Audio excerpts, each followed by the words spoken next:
تیری یادوں سے مور سینہ رگے.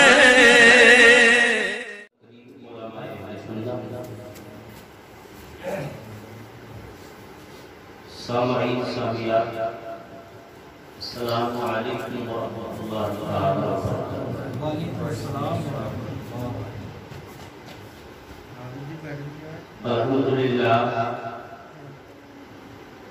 الحمدللہ الذی وکفی وسلام علی عبادہ الذین اصطفی وحبیبہ المجتبی. اما بعد فاعوذ باللہ من الشیطان الرجیم. بسم اللہ الرحمن الرحیم. وما كان لنفس ان تموت الا باذن اللہ کتاب مؤجلا. آمنت باللہ صدق اللہ مولانا العظیم وصدق رسولہ النبی الامین المکین المبین الکریم ونحن علی ذلک من الشاہدین والشاکرین والذاکرین والحمد للہ رب العالمین. غوث اعظم و مجید بسر اسامہ مدد قبلہ دین مدد کعبہ امام مدد بگردہ بلا افتاد کشتی مدد دنیا معین الدین کشتی قادری ابن علی غوث اعظم کی زمین دمت شیخ احمد رضا خان بیالانی زمین. تیری سرکار میں لاتا ہے رضا اس کو شفیع جو میرا غوث اور لاڈلا بیٹا گیا. الہی رونق اسلام کے سامان پیدا کر، دلوں میں مومنوں کے الفت قرآن پیدا کر. خدا بندہ مٹا جاتا ہے ابھی انصاف دنیا سے، عمر سا پھر کوئی عادل نذیر الشان پیدا کر. الہی قوت بازو بہت کمزور ہے اپنی، علی شیر خدا سا پھر کوئی انسان پیدا کر. جو دل مڑتا ہے غافل نماز پنجگانہ سے، جو دل مڑتا ہے غافل نماز پنجگانہ سے، الہی اپنی رحمت سے ان میں جان پیدا کر.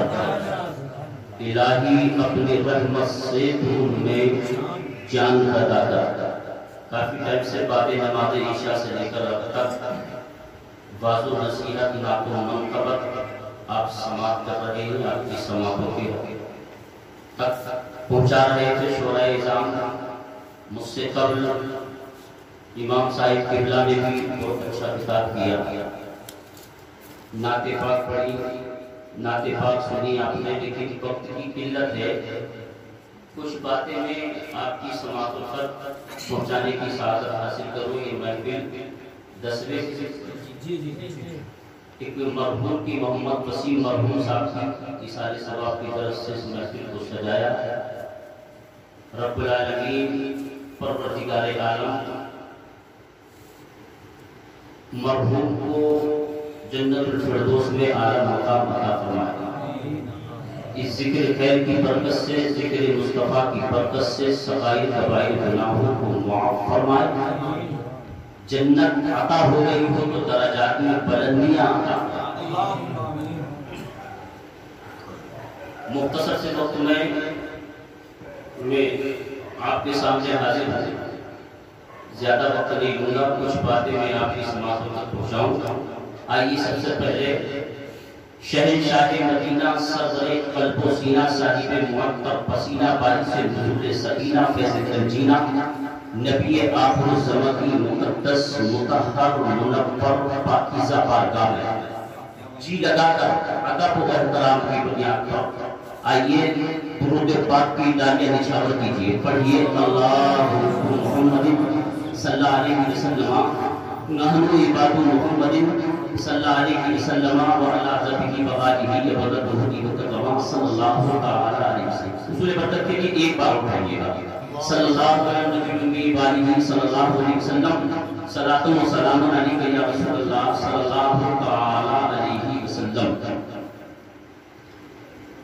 دل تو میرا بھی یہ چاہ رہا ہے کہ 3 اشعار آپ کی سماعتوں تک پہنچا دیں، کیونکہ ہمارے اپنے امام صاحب قبلہ کی زبانی بھی آپ نے نعت پاک سماعت کی، اور ہمارے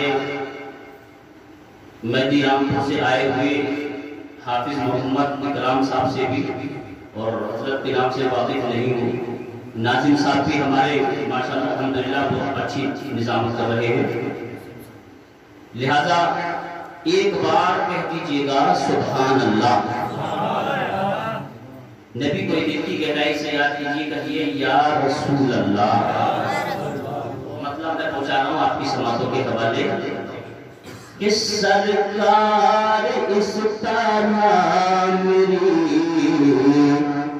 قسمت جگائیے،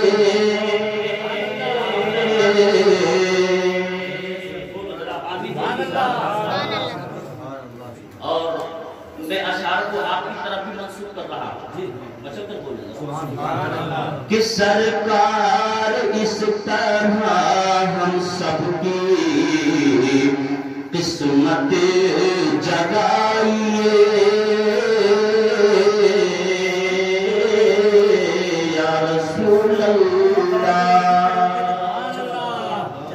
کہ سرکار اس طرح میری قسمت جگائیے، سرکار اس طرح ہم سب کی قسمت جگائیے، ہم مرنے سے پہلے گنبد خضرا دکھائیے، مرنے سے پہلے گنبد خضرا دکھائیے،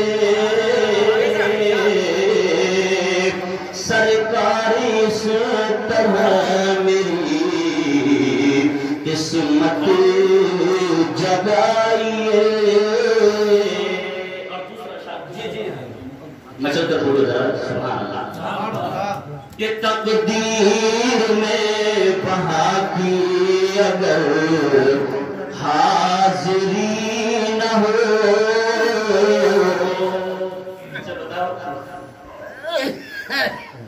ایسا تو نہیں ہے کہ سارے ہی لوگ حج کرنے کے لیے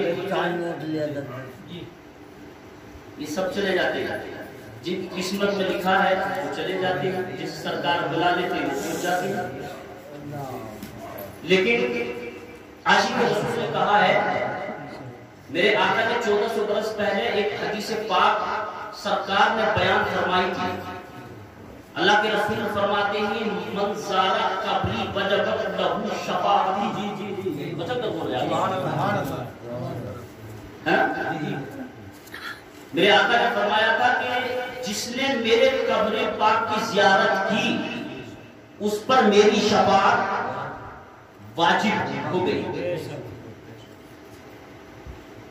حضرت ابوبکر صدیق بھی موجود ہیں، عمر فاروق اعظم بھی موجود ہیں، عثمان غنی بھی موجود ہیں، مولا علی بھی موجود ہیں، بہت سارے صحابہ موجود ہیں، لیکن آپ سمجھیے میرے آقا نے کہا کہ جس نے میری قبر پاک کی زیارت کی اس پر میری شفاعت واجب ہو جائے گی۔ صحابہ عرض کر رہے ہیں یا رسول اللہ صلی اللہ تعالی علیہ وسلم، پیارے آقا پوری دنیا میں ہر مسلمان، ایسا نہیں کہ سارے ہی مسلمان سرکار حج کرنے کے لیے آ جائیں، مکہ المکرمہ پہنچ جائیں، خانہ کعبہ کا طواف کرنے کے لیے ہر مسلمان کو ہی مل جائے، سرکار میرے پیارے آقا آپ یہ بیان فرما رہے ہیں میرے پیارے آقا کہ جس نے میرے قبر پاک کی زیارت کی اس پر میری شفاعت واجب ہو جائے گی۔ یا رسول اللہ اگر جو مکہ کی سرزمین تک نہ پہنچ سکا، جو مدینہ کی سرزمین تک نہ پہنچ سکا، سرکار آپ کے روزے کی حاضری نہ کر سکا، آپ کے روزے کو نہ دیکھ سکا، آپ کی قبر پاک کی زیارت نہ کر سکا، پیارے مصطفیٰ وہ تو شفاعت سے محروم ہو جائے گا۔ تو ذرا پیارے آقا کا جواب سنیے، مصطفیٰ فرماتے ہیں اے میرے صحابہ سنو سنو، چاہے وہ ہندوستان کا رہنے والا ہو، چاہے وہ پاکستان کا رہنے والا ہو، چاہے وہ ترکستان کا رہنے والا ہو، چاہے وہ امریکہ کا رہنے والا ہو، چاہے وہ افریقہ کا رہنے والا ہو، چاہے ہندوستان کا رہنے والا ہو، چاہے میلک پور کی سرزمین کا رہنے والا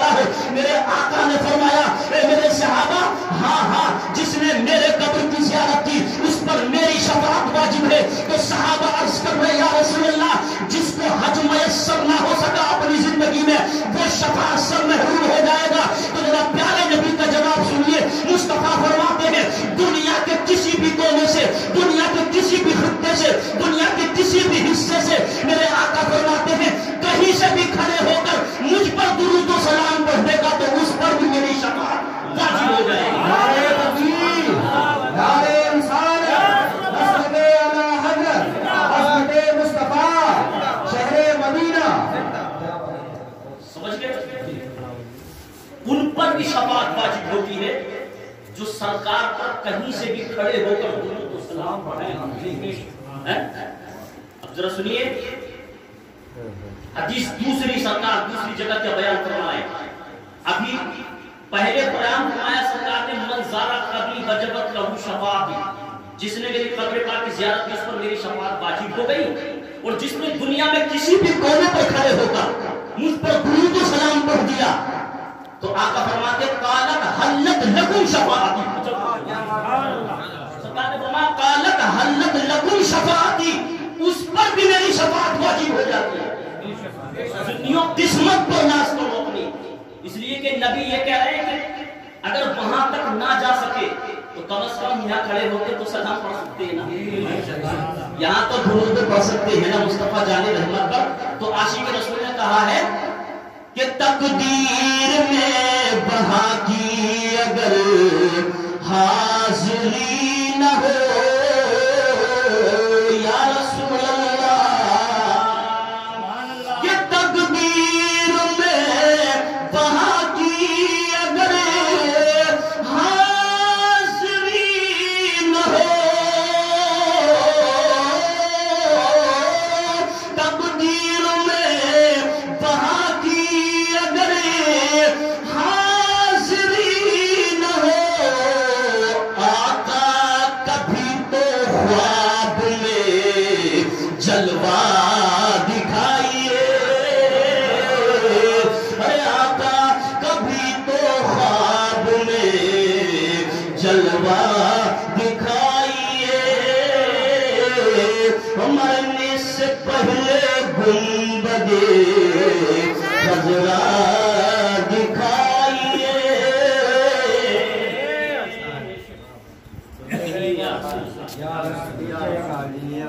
آپ کو مرحوم کی طرف منسوب کرتے ہوئے آپ کی سماعتوں کے حوالے.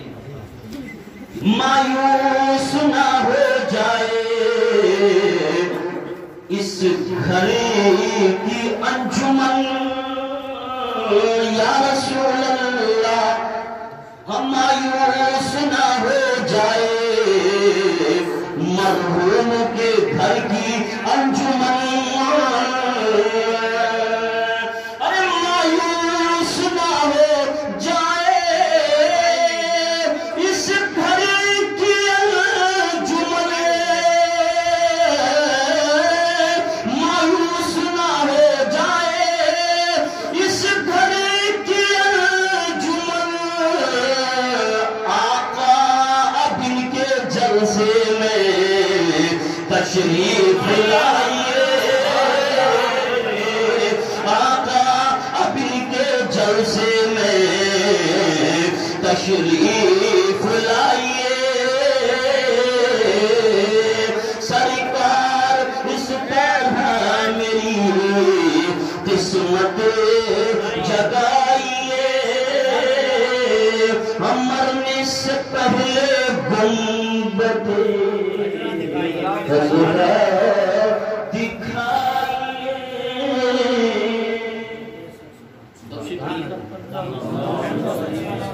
صلی اللہ علیہ وسلم صلی اللہ علیہ وسلم صلاۃ والسلام علیہ اللہ صلی اللہ تعالی علیہ وسلم. درود شریف ہمارا ایمان اور عقیدہ ہے,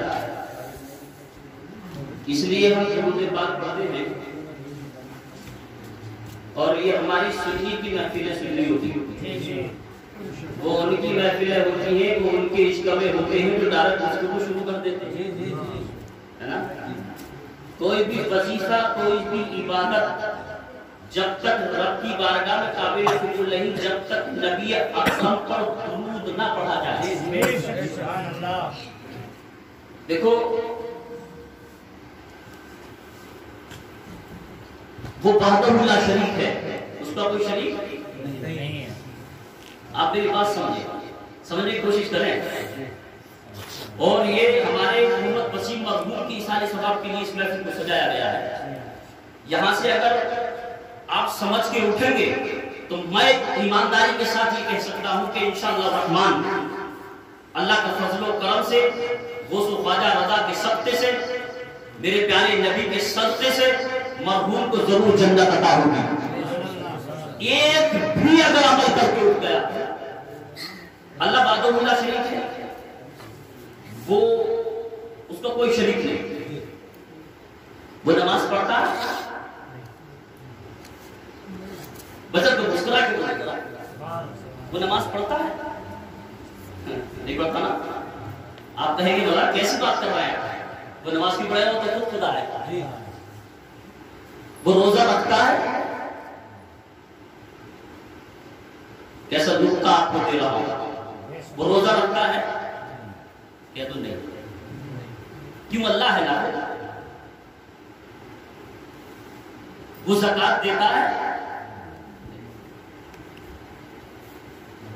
حج کرتا ہے نہیں، روزہ وہ نہیں رکھتا، زکات وہ نہیں دیتا، نماز وہ نہیں پڑھتا، عبادت کسی کی وہ نہیں کرتا، اس لیے کہ وہ وحدہ لا شریک ہے، کل کائنات کا پالنہار ہے، ساری دنیا کو وجود بخشنے والا ہے، آدم صفی اللہ سے لے کر عیسیٰ روح اللہ تک جناب محمد رسول اللہ صلی اللہ تعالی علیہ وسلم کو پیدا کرنے والا ہے، تمام انبیاء کو پیدا کرنے والا، اسی کو وحدہ لا شریک کہتے ہیں، وہ کائنات کا پالنہار ہے، ساری کائنات کو پیدا کرنے والا بنانے والا ہے۔ آپ ذرا غور کیجئے گا، نماز وہ نہیں پڑھتا، روزہ وہ نہیں رکھتا، زکات وہ نہیں دیتا، آپ ذرا دیکھیے حج وہ نہیں کرتا، جب باری آئی مصطفیٰ جان رحمت کی مچل کو بولو ذرا سبحان اللہ، جب باری آئی امام الانبیاء کی، جب باری آئی بے مثل بے مثال پیغمبر کی، جب باری آئی امام کائنات کی، تو اللہ فرماتا ہے اے ایمان والو، اے فرشتوں، میں کچھ عبادت نہیں کرتا، سارے بندے میری عبادت کرتے ہیں، کائنات کا ذرہ ذرہ میری تسبیح پاکی بیان کرتے ہیں، لیکن جب مصطفیٰ پر درود کی باری آتی ہے تو اللہ فرماتا ہے میں بھی پڑھ رہا ہوں، فرشتوں تم بھی پڑھو۔ نبی پر جب درود کی باری آئی تب میں بھی پڑھ رہا ہوں تم بھی پڑھو۔ درود وہ وظیفہ ہے، سمجھ رہے ہیں آپ بات؟ درود پاک کا وہ وظیفہ ہے جسے رب العالمین خود پڑھ رہا ہے۔ ان اللہ و ملائکتہ یصلون علی النبی یا ایھا الذین آمنوا صلوا علیہ وسلموا تسلیما، جس کا ترجمہ ہے کہ بے شک اللہ کہہ رہا ہے کہ میں بھی، پھر فرشتوں سے کہا فرشتوں میں بھی پڑھ رہا ہوں، نبی پر درود تم بھی پڑھو نا، اور اے ملائکہ تم بھی پڑھو، اور یا ایھا الذین آمنوا صلوا علیہ وسلموا تسلیما، پھر آگے ایمان والوں سے بھی کہہ دیا اے ایمان والوں تم بھی میرے نبی پر خوب درود و سلام۔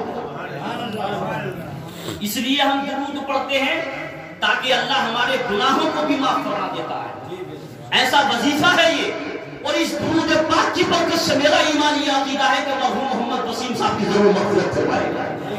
پڑھیں گے آپ لیکن بخشش مرحوم کی ہو جائے گی۔ تفسیر روح البیان جلد نمبر 3 صفحہ نمبر 147 پر روح البیان نے واقعی کو درج کیا ہے، وہ لکھتے ہیں کہ خاتون کا ایک عورت کا اکلوتا بیٹا تھا، وہ انتقال کر گیا۔ جب بیٹا مر گیا نا تو ماں اپنے بیٹے کو خواب میں دیکھ رہی ہے، ماں نے جب اپنے بیٹے کو خواب میں دیکھا تو بیٹا عذاب قبر میں مبتلا ہے، بیٹے کی قبر پر عذاب ہو رہا ہے، ماں بے چین بے قرار ہوئی، بڑی پریشان ہوئی۔ وہ ماں جو اپنے بیٹے کی ہر ضد کو پورا کیا کرتی تھی، آج وہی ماں اپنے بیٹے کو عذاب قبر میں دیکھ رہی ہے۔ ماں سے رہا نہ گیا، اللہ اکبر، ماں کی ممتا مچل جاتی ہے، ماں کا پیار مچل جاتا ہے۔ ماں کی جیسے ہی آنکھ کھلی، اور جیسے ہی آنکھ کھلی قسم خدا کی ایک عالم کی بارگاہ میں پہنچی، ایک عالم کے پاس پہنچی، مفتی صاحب کے پاس پہنچی اور کہا عالم صاحب رات میں نے اپنے بیٹے کو خواب میں دیکھا ہے، میرا بیٹا عذاب قبر میں مبتلا ہے، میرے بیٹے کی قبر پر عذاب ہو رہا ہے، مفتی صاحب بتائیے گا۔ تو مفتی صاحب نے بتایا اپنے بیٹے کے نام سے صدقہ جاریہ کر دے، انشاءاللہ اللہ تیرے بیٹے کی مغفرت فرما دے گا۔ ذرا غور تو کیجیے گا، بے وجہ نہیں کرتے اس کا، جیسے مرحوم کے نام سے مسجد میں نل لگوا دیا، پنکھا لگوا دیا، سب رکھ دی، دینی کتابیں طلبہ کو وقف کر دیے۔ آپ ذرا غور کیجیے گا، اب اس عورت کے پاس اتنا پیسہ بھی ہے جو وہ صدقہ کر سکے۔ کچھ دن گزر گئے اسی اسلام میں سوچتے سوچتے، اور کچھ دن گزر جانے کے بعد ماں پھر دوبارہ خواب دیکھ رہی ہے۔ ماں نے جب دوبارہ خواب دیکھا